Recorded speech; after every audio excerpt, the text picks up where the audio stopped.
大家好，我是小白姐姐。昨天的开箱视频，你们看到了我买了一些新的模具哈。然后今天的视频呢，咱们就主要的来聊一聊新手小白刚入门的时候，我们要怎么样选择模具。首先来说呢，模具按产地来分的话，通常是分为进口模具和国产模具。那进口模具呢，通常又分为欧美地区的模具和日产的模具。欧美地区的模具呢，主要是以这种重钢不粘材质的模具为主的，因为他们比较喜欢吃这种重油蛋糕，像比如说棒蛋糕啊、布朗尼啊等，像这种蛋糕呢是比较适合用这种不粘涂层的重钢模具去烘烤的。那么日产的模具呢，他们就是以这个中空气封模具为主，还有一些呢，像这个马德琳的模具哈，也是比较有名的，像比如说这个千代田哈，大家都知道一个模具可能要上千块了，对，但是呢，它的确烤出来的这个马德琳的这个痕迹会非常的明显。家庭烘焙呢是先从日本流传到台湾，然后近10年呢才从台湾又流传到大陆。所以呢，家庭烘焙在大陆盛行以前，咱们国内一些蛋糕房啊、饼房啊比较常用的一些国产的这个模具的品牌就有2个比较有名的，一个呢就是我们非常熟悉的三能，还有一个呢就叫风和日丽。也许很多小伙伴对三能就是比较耳熟能详哈，没有听说过风和日丽是什么牌子。风和日丽呢，最后也根据家庭烘焙的一个需求，创建了自己的子品牌，它叫做法贝克。是不是听到法贝克就觉得哦，原来是它呀？是的，没错，他们是一个厂家的。因为商用的饼房里面，他们所用到的模具都是那种很大的，对吧？因为他们的烤箱是那种平层嘛，很大的那种，一次性能放进去特别大一个盘儿。像我们烤那种轻乳酪蛋糕哈，他们的一个模具可能要60多个，就是一帘是60多个。但是我们家庭用的小烤箱呢，是肯定放不下那么多的。于是呢，这些国产的品牌呢，就纷纷的制作了自己的子品牌，生产了一些比较适合于我们家庭小烤箱烘焙用到的这个模具。三能呢，它以前是一个台资企业，对，非常有名的一个台资企业。然后后来呢，是在江苏无锡建的厂子。然后三能也有一个针对家庭烘焙的一个子品牌，就叫做三能乌诺。然后三能跟三能乌诺的区别在哪儿呢？三能以前更多的是针对商用的模具，然后乌诺呢是针对家庭烘焙，然后它的模具呢就是个头更小，然后外观更漂亮，颜值更高，对，它们大概就是这样的区别。这个就是昨天开箱视频的时候，给大家看的，这是三能乌诺的一个28金盘儿。那它跟三能的区别呢，就是三能这块是直角的，然后乌诺呢这块是圆角的，看起来是不是就更美观一些，对吧？然后风和日丽的子品牌呢，刚才已经说过了，就是法贝克。说到日本的模具呢，它比较著名的就是中空的气封模具。那我们这种圆形的模具哈，其实是中国特有的，日本是买不到的，日本只有这种中空模具。因为气封呢，它是一个需要迅速爬高、膨发度很高的这么一个蛋糕的种类。那中空模具呢，在烘烤中呢，它这个中间的部分，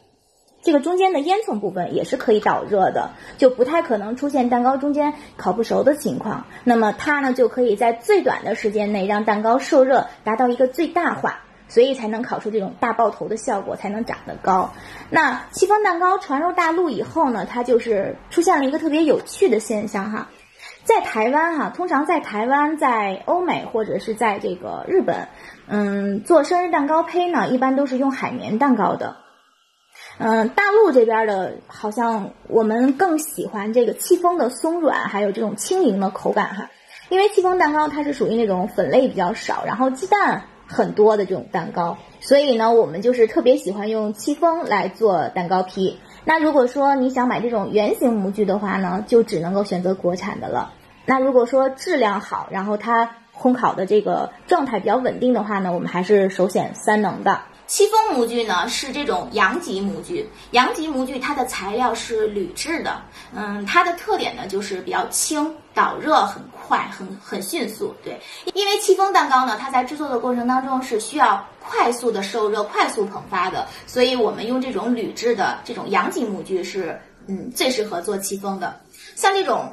重钢的不粘涂层的模具是不太适合做气封蛋糕的，因为你试想一下哈，我们的气封蛋糕呢，它想爬高哈，就必须这个面糊要能牢牢的扒住这个蛋糕壁，它才能往上长高。如果说是这种不粘模具，或者说你模具里面涂了油、垫了油脂的话呢，它就扒不住了，所以它就不可能长得很高。再一个呢，我们通过晾凉倒扣的时候，如果你用的不粘模具，那它这个蛋糕底部是没有办法抓在这个蛋糕模具的这个底托上的，它可能就会坠下来了，那么你的蛋糕就很有可能是凹底的。对，或者是就是很矮的。如果是这种阳极模具的话呢，它的蛋糕底部还有蛋糕的侧边全部都是牢牢抓在这个蛋糕的模具上的。然后我们这样倒扣晾凉的时候，蛋糕顶呢，因为它刚刚烤好，会比较的重一点，我们就会通过重力的作用，然后把蛋糕的组织往下拉哈，让它中间更加的蓬松，不会凹底，也不会塌腰，而且它还会长得很高。所以我们大家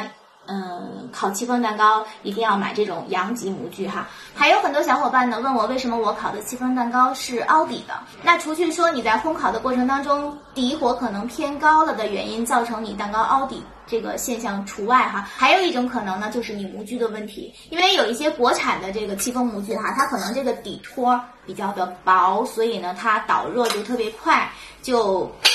无形当中就增加了下火的温度。那如果说其他的各种细节你都注意到了，可是你烤出来的蛋糕还是有点凹底的话呢，我就建议大家更换一个戚风模具，然后再来看一看是不是你模具的问题。再一个还要再跟大家说一下，就是我们烤戚风哈，一定要用烤盘来烤，不要用烤箱自带的那个烤网。烤盘的话呢，它本身就可以阻隔一部分底火的温度。好，我们接下来说一说海绵蛋糕哈。海绵蛋糕的模具呢，通常也不是用这种阳极模具或者是这种重钢模具来烘烤的。海绵的蛋糕模具呢，它是一种镀铝钢，就是说它表面哈是铝制的，然后呢它内部是不锈钢的。铝和不锈钢的它的导热是不一样的嘛。我没有买那个海绵蛋糕的模具，因为我不怎么烤海绵蛋糕，不太喜欢海绵的口感，所以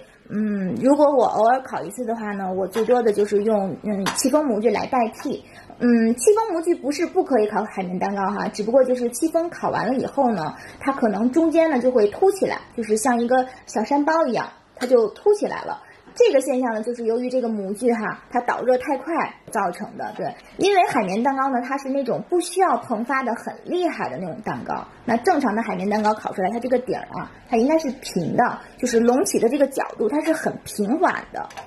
所以我们要选择这个叫镀铝钢这样的材质去烤海绵蛋糕。我去给你们找一个截图，等一下哈，放在屏幕上。大家能看得到哈，海绵蛋糕的模具它其实也是那种很轻薄的，它不像这种重钢模具特别的沉。那海绵蛋糕模具的这个形状呢，就是我们买活底的也可以，固底的也可以。因为传统的这个海绵蛋糕它都是要垫油脂的嘛，对吧？烤完了以后我们连同油脂一起把它拿出来。戚风呢和海绵蛋糕的模具它的角度也是不完全相同的。像我们这个戚风蛋糕哈，通常都是梯形的，就是上面比较宽，下面比较窄。那这个海绵蛋糕的模具呢，它基本上是垂直的，就是有一点类似我们三能的这个戚风模具的这种形状，它是直角形的，它是垂直的。如果说你不在乎这个顶部哈凸起，也是可以用戚风模具来代替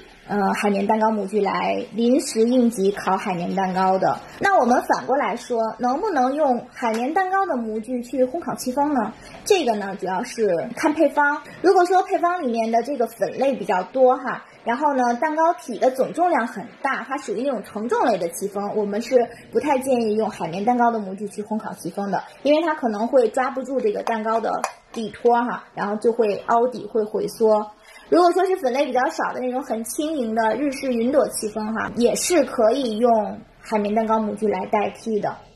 但是总的来说就是不建议大家去用海绵蛋糕的模具去代替烤戚风，或者用戚风模具去烤海绵蛋糕。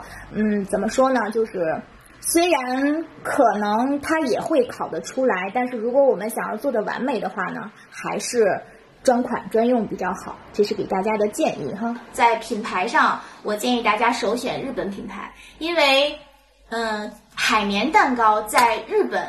它的地位就相当于戚风蛋糕在我们国内的地位，包括像一些这个很有名的烘焙老师，像比如说小山进啊，还有这个小岛老师啊，他们烤的这个蛋糕卷哈，用到的配方都是海绵蛋糕的配方。对，所以呢，建议大家可以的话，就是首选日本的品牌。比如说像 Cakeland、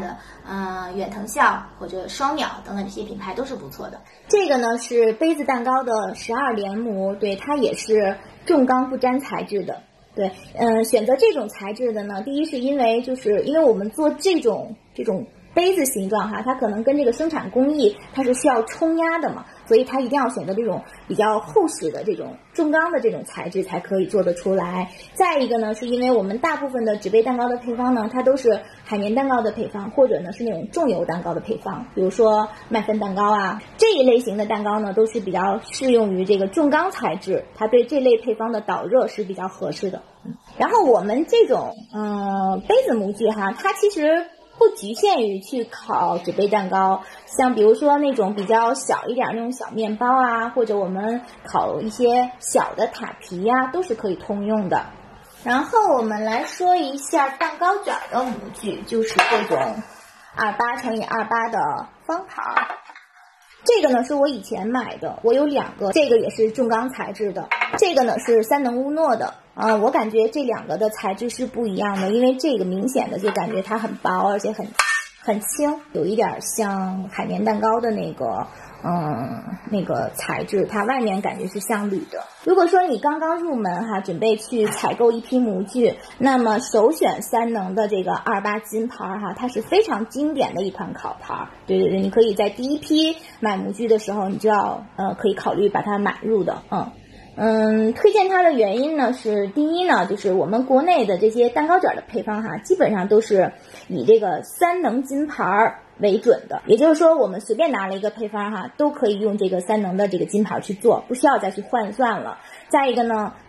三能的它这个烤盘它有定制的油布，如果说你铺油纸的话呢，可能会很方便，但是呢，你这个油纸哈会让你蛋糕表面呢它会起皱。再一个呢，我们这种方盘其实它的用途是非常广泛的，比如说我们烤饼干、曲奇啊，还有我们烤面包啊、酥皮点心啊、什么蛋黄酥啊这一类的都是可以使用的，买了它不会闲置。这个还是比较推荐大家在第一批首批购买的。然后简单再来说说这个吐司盒哈，我为什么要买这个三能低糖的吐司盒呢？因为呢这个低糖的吐司盒哈，它也可以做常规配方的吐司，也可以做低糖配方的吐司。那么它的优点呢就是受热好、上色快，而且它的保水性能比较好。就是说什么意思呢？低糖吐司盒它不意味着说只能做低糖的这个配方的吐司，它的意思是说呢，如果你的配方是低糖的，它也可以上色的很好，能明白我意思吧？因为糖的这个作用是可以让你的面包产生这个焦糖色的嘛。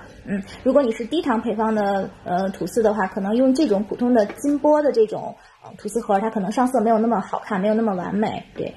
值得注意一点是什么呢？因为低糖吐司盒呢，它是一个新品，那我们制作过去的那些就是普通的